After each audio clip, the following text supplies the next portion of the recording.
So we're at the end now of the integration chapter, final bit of content to cover.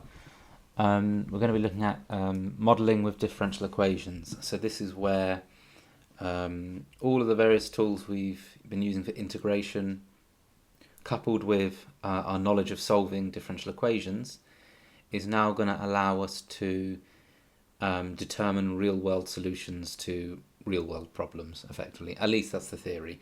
So, if you're asking yourself, what is the point of all this? Specifically integration, what's the point of all that? This is what it's sort of been leading up to. So the idea is we're going to have various scenarios that describe simplifications of real-world problems, and then we're going to try and solve something unknown about them. So the first example we're going to look at, it's an extremely common example and one that sort of relates to your sort of real world experience quite a bit. It's the idea that if you have a population, so in this case it's a population of microorganisms, but also more generally if you have a population of people or rabbits or anything that reproduces effectively, you have a sort of exponential growth, don't you? For example, that we have however so many billions of people on the earth now. I think it was about 7.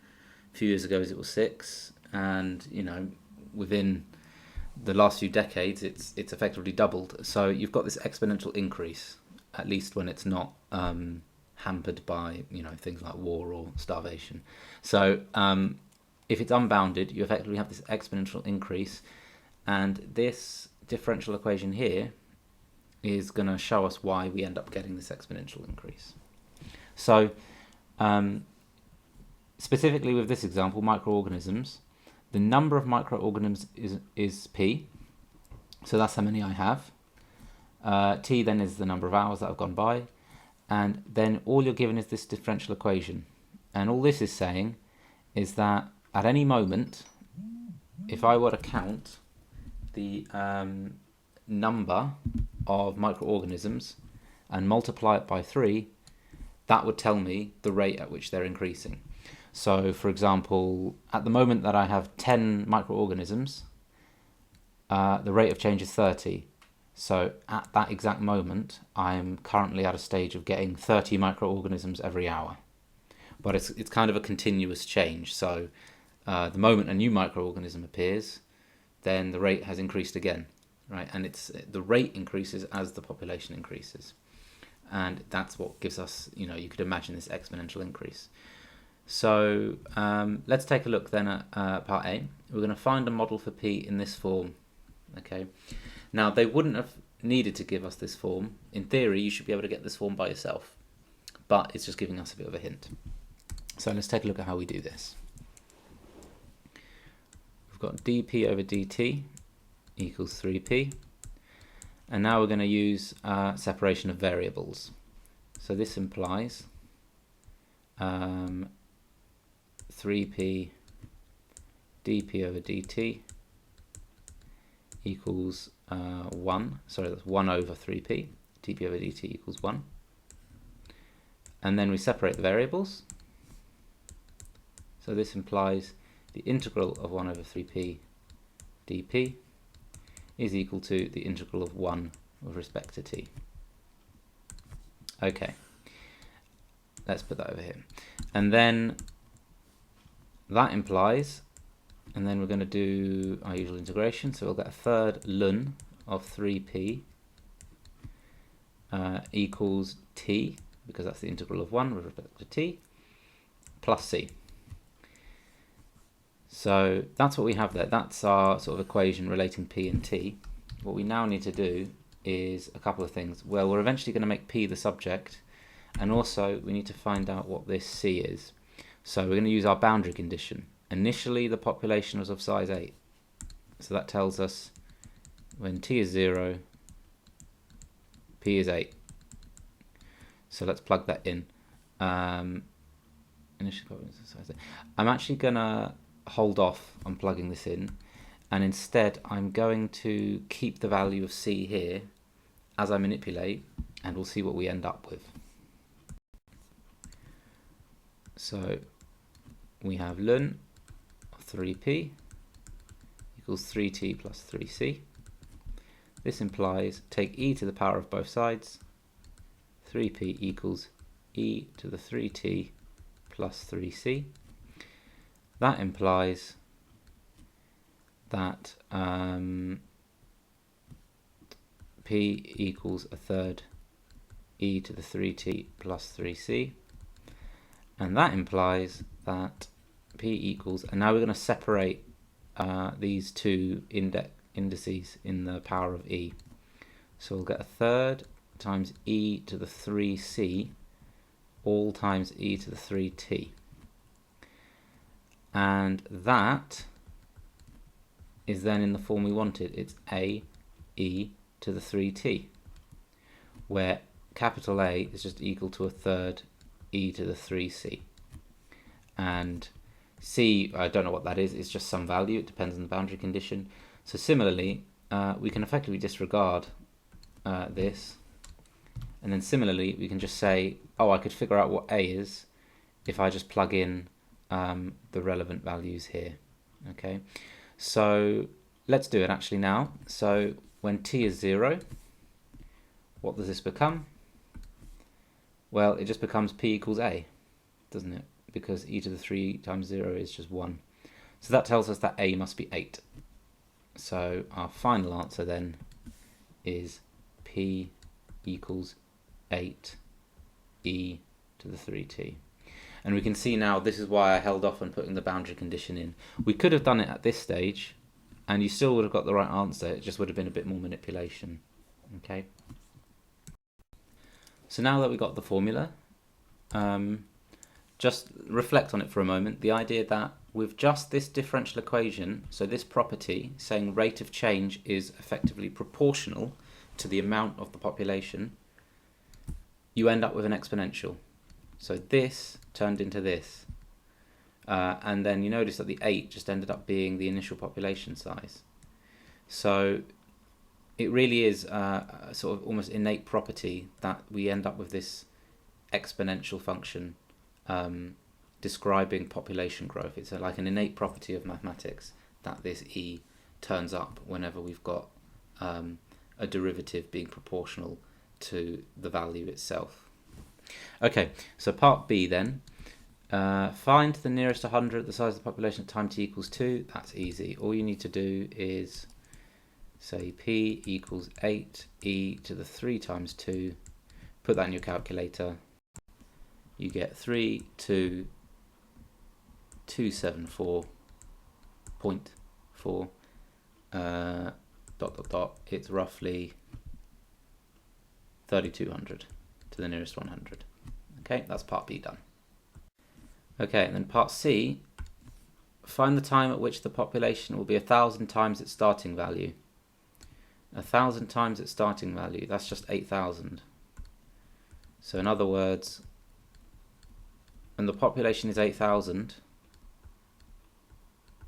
what is the value of t? Okay, so let's see what happens there then. Divide both sides by 8. Implies that 3t equals ln of 1,000. This implies t equals a third ln of 1,000.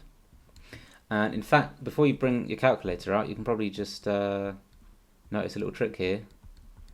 That third can go inside the log, so it becomes a cube root, and you know cube root of 1,000, it's 10. So you just get ln of 10. And that's actually quite a nice precise answer. That, if you work it out on the calculator, then is it's approximately 2.3 hours. Okay. The book goes an extra step of converting that 2.3 hours into hours and minutes. I don't really see the point of that, unless it's asked you to do so. Because technically it said at what time. I mean, who knows the actual time, right? We only know that 2.3 hours have passed. It depends when you started the experiment. So the most meaningful answer we can really give is that it's at about 2.3 hours afterwards. There's no need to then convert that into hours and minutes. Okay, and then the final one, classic sort of question with modelling, is that what have we assumed, what are the limitations. This one's fairly basic, really.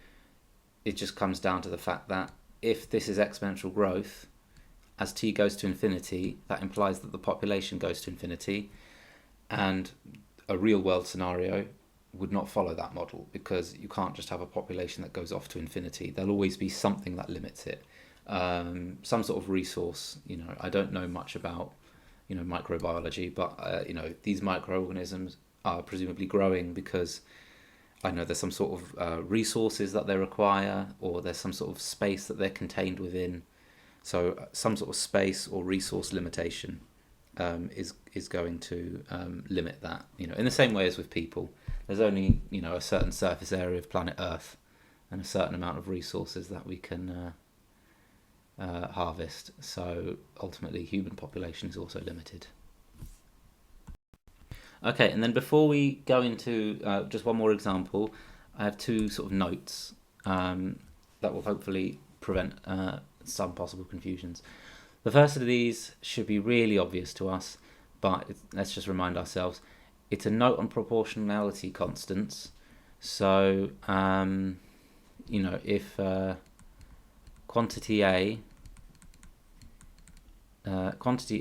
is proportional to B, is proportional to quantity B, then remind ourselves that we're going to write it this way. Plenty of space here. A is proportional to B, and then from there you would then write it as A is equal to, and then you'll pick some letter. Usually you go with K, but we can pick something else if we want to, B. Okay, so a lot of the times in models, when you see one quantity being proportional to another, you should write the mathematical equation. And the other note on this then is that sometimes you might write plus K, and sometimes you might write minus K. And if you're thinking, what's the difference? Because if I don't know what K is, K might be a negative number, it might be positive. The point is, sometimes you might say negative, and then in brackets make a note that K itself is positive. And the reason that's useful is this is how you would then express that A and B are negatively proportional. And if you wanted to express that they're proportional in a positive sense, then you wouldn't have the minus. But you would still then need to specify that K is greater than 0. Okay. And then the second note I want to touch on is it's about this thing is that I'm calling it merging constants. That's not a sort of technical terminology, but the idea is within general solutions. So not particular solutions, general solutions have constants, constants that will only take a particular value if you know what the boundary condition is. If you don't know a boundary condition, there must be a constant in there somewhere. There could even be more than one. And you can therefore write general solutions in many different forms, but they'll tend to be a simplest form for which you combine or merge all of the constants that you're playing with if you can. The easiest thing to do here, I think, is to just show you a few examples that I've come up with. So let's say someone gives you a general solution which is as follows. They give you 3x plus 7 plus c. They say that's my general solution. C can be whatever you want it to be, and it'll still work as a solution. What could I rewrite that as to make it a bit more simple? So what I could do is just say it's 3x plus and then the constant, and we can change the name of it just to make it clear what we're doing. Let's say capital A. That would be a better way to write the general solution. This part is redundant because 7 plus c, that's just a constant. So merge them together, you've got capital A. Okay, hopefully that makes sense. Let's look at another one. If I've got 2/3 ax minus b, little a and little b, they are constants that are part of the general solution. They can be whatever we want. What could my merged general solution be, as I call it? So in this case, we're going to expand out, and then the bits I'm circling in red, that's a constant. That's a constant. So there's no point making the constant more complicated than it needs to be. Merge it all together. Let's just call it ax plus, and then the second red circle we'll just call B. Okay, so in that case, the left-hand side, a better general solution is just this. Okay, let's look at another one. So let's say you're doing your working and you ended up with this as your general solution. Now that's pretty much fine, but we tend to rewrite that in a nicer form. What would that be? So in this case, you're going to say that's e to the x times e to the a, and e to the a is a constant, so let's just call that capital A multiplied by e to the x. And so therefore that is probably a nicer looking general solution. Yeah. So the point is that this little a and this big A, they're not the same value, but if you give me any little a, I can give you a big A which corresponds to it that makes these two the same. So effectively they're equivalent up to a constant. Cool. All right, and then let's just do one more. Let's say you had a general solution that looked like this. E to the power of x plus a all squared. So in this case, let's multiply it all out. X squared plus 2ax plus a squared. This is equal to e to the a squared times e to the 2ax times e to the x squared. And then that's equal to, I'm just going to change the middle one, the middle e. That's the same as e to the power of 2a all to the power of x. And then I'll keep the third one the same, e to the x squared. Okay, and now let's look at where the constants are. E to the a squared, that's a constant. E to the 2a, that's still just some other constant. And then the rest is all variables. So that means, as a general solution, I could just write this as, let's say, capital A times some other constant, capital B, to the power of x, all times e to the x squared. Okay, and you know, whether or not you consider that simple or not, you know, I suppose that's your decision to make. But what you'll probably find is when you get boundary conditions, they're a lot easier to substitute into something like this than they are into something like this. Yeah, so these things on the right are more typical of what a general solution looks like, where all of the unnecessary constants on the left have been merged into just a single or pair of relevant constants. Okay, so final example before I let you try a few questions yourself. This is another classic situation in which we use differential equations to model what's going on, and it's the leaky container kind of question. So the idea is you've got this sort of barrel, it's full of water. You're told the diameter of the barrel is 20 centimeters, and this variable, it's not a constant, this is a variable that's changing, h, is just telling me the height of water still in the barrel. And if you imagine the water's leaking out the bottom, then the level of the water is going down, okay? But the rate at which the water is going down is potentially changing, or not. That's what we're about to find out, okay? So we're going to try and relate the time with how much water is left in the barrel, okay? So let's look at what the question is now telling us. Right, so in this second sentence, it says the following.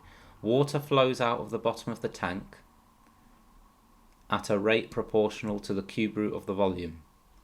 So you need to be able to convert that bit of English into a mathematical statement. So what quantities are we referring to in this statement? We're referring to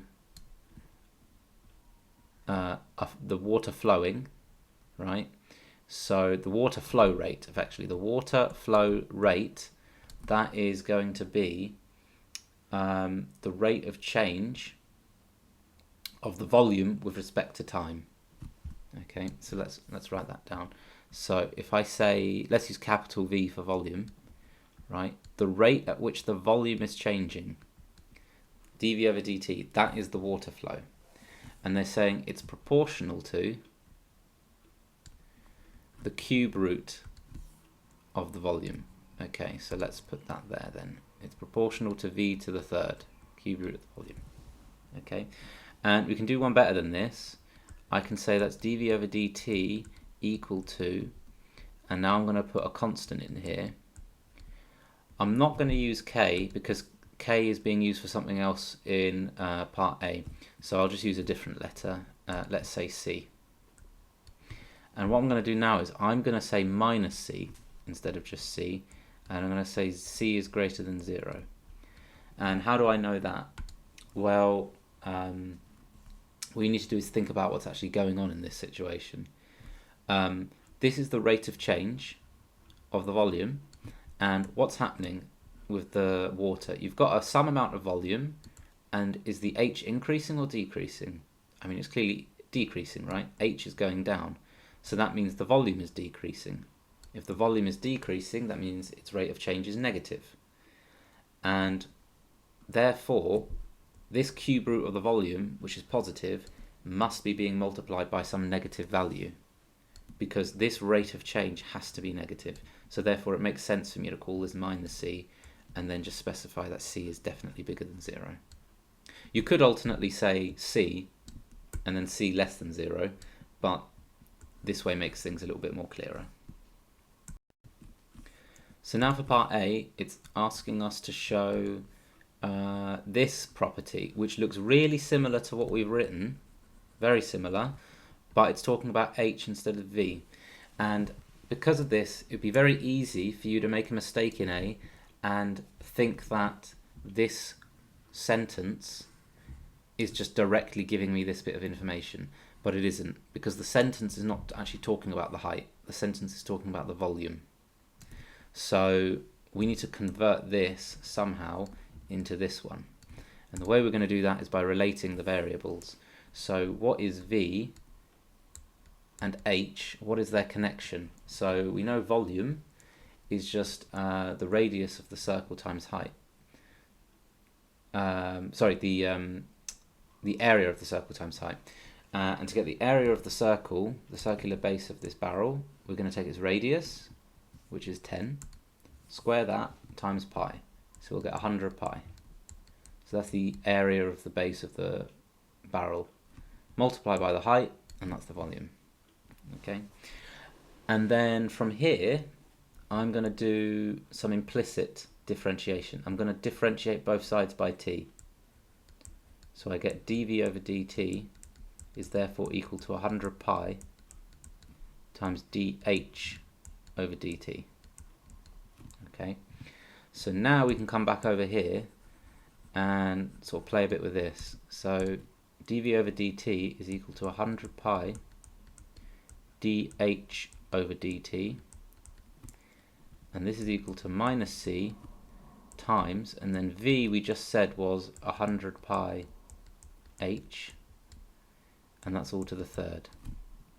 Okay, let's move that across to the left a bit.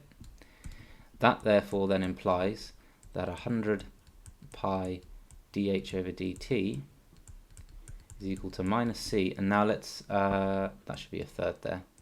Let's apply that third to the product separately. So we'll have 100 pi to a third times H to a third.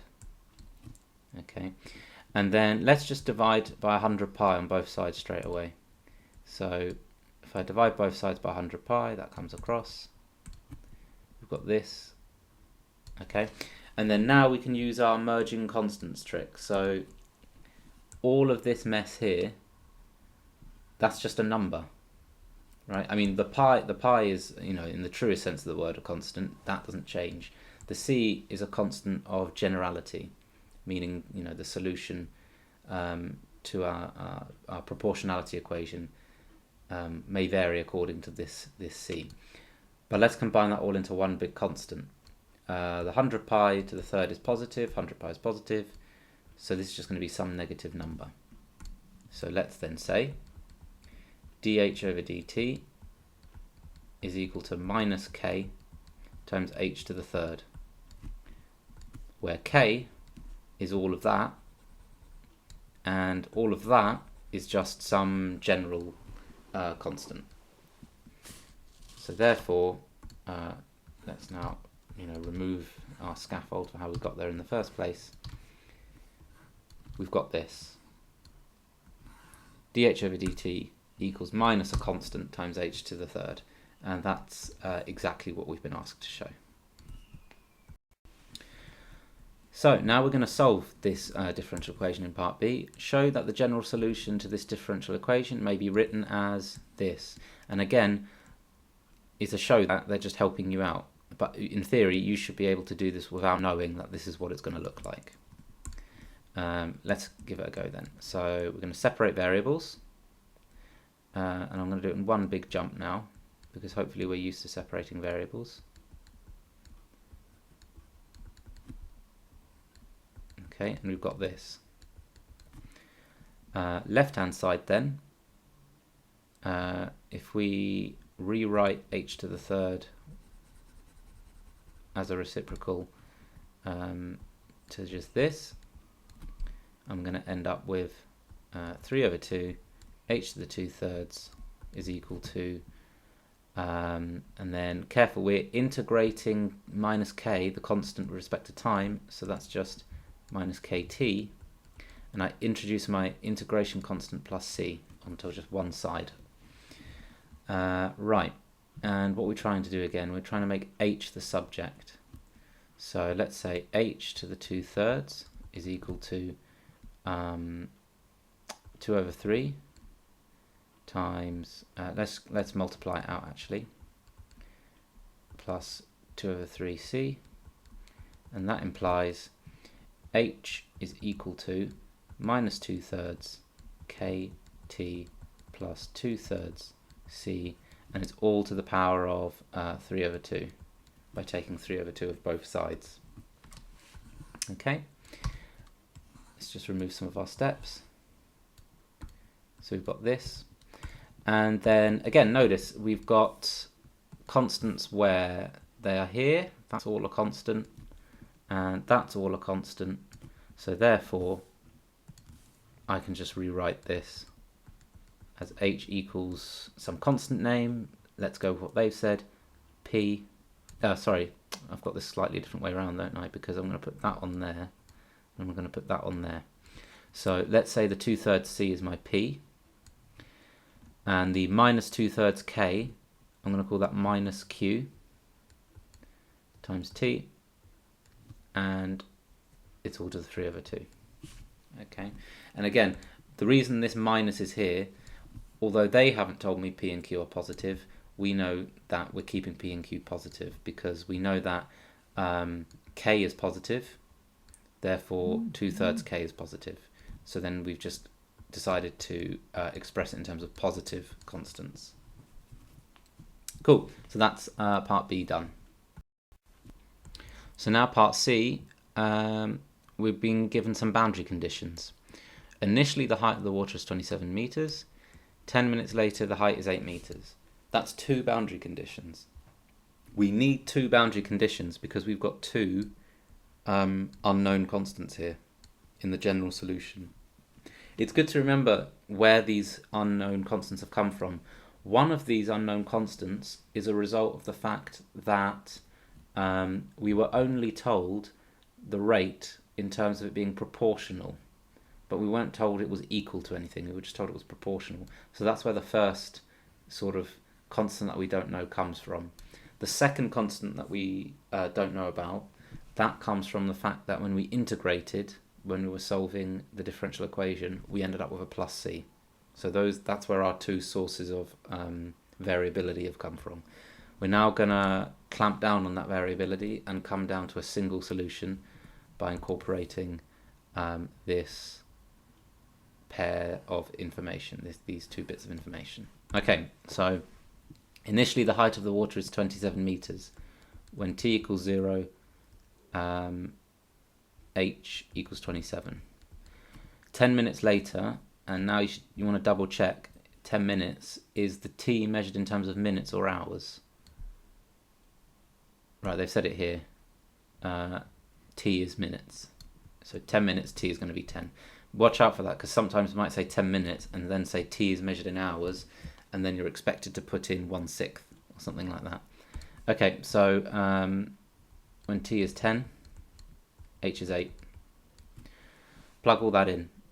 27 is equal to P to the 3/2, and 8 is equal to, let's figure out what P is first.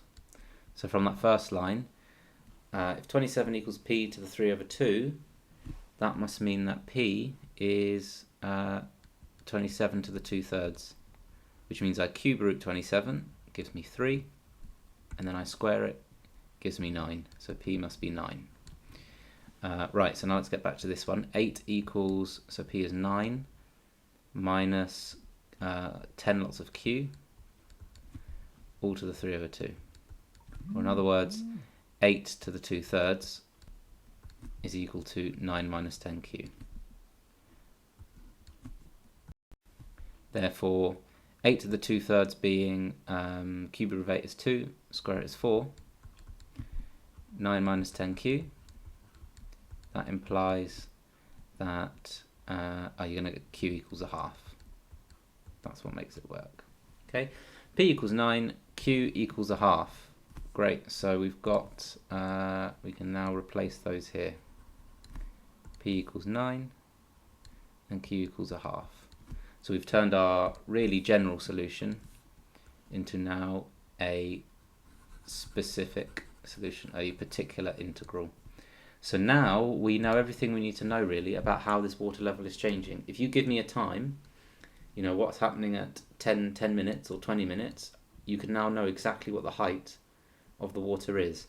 And we've determined this formula from only knowing a few things, from knowing how the rate of the water changes and from a couple of initial conditions here.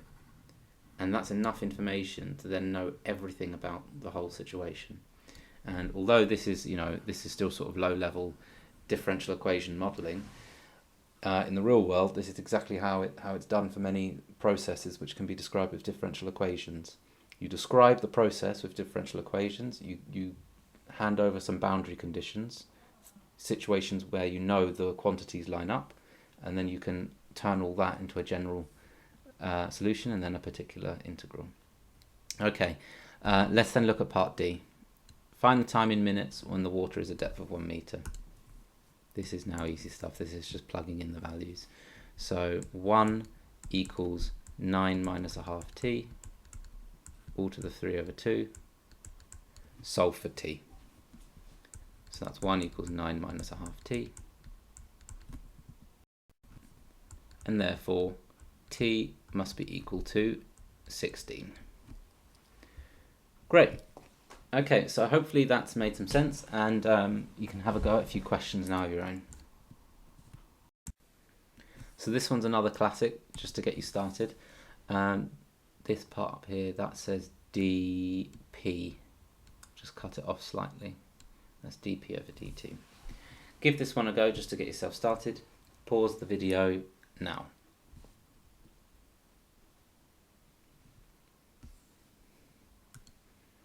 Okay, and there's the answer.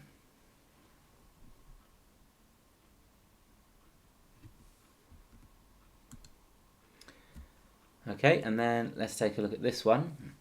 So here you're going to have to think a little bit more about being very careful, like with the barrel question, defining what this sentence means. A pond is increasing, the thickness of a pond is increasing at a rate which is inversely proportional to the square of the existing thickness of ice. Give yourself time to process that sentence and convert that into the appropriate differential equation. Once you've done that, you just need to solve and use boundary conditions. Give that one a go. Pause the video now.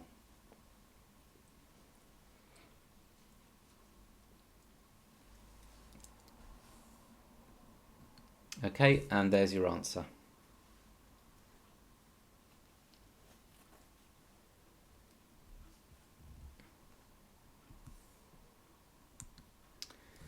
Okay, let's take a look at this one now, the leaky container. A slightly different version of it. In this case, you're being told that the rate that it leaks is just a quarter of the volume. So it's not a cube. It's not a cube root this time, like in our previous example. Give this one a go. And before I ask you to pause, this is also a common thing that you might be asked in modelling questions. What happens as t goes to infinity?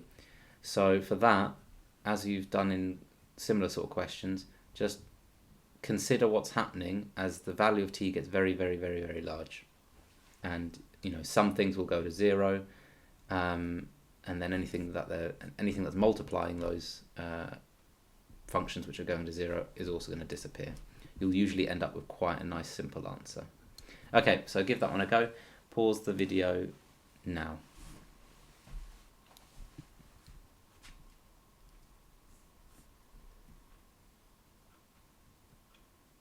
Okay, and there's your answer. So you can see here for B that constant times e to the minus constant times t, as t goes to infinity, all of that just becomes 0, so you just get the 160. That's why it's just 1 mark. Okay, and last question. Pause the video now.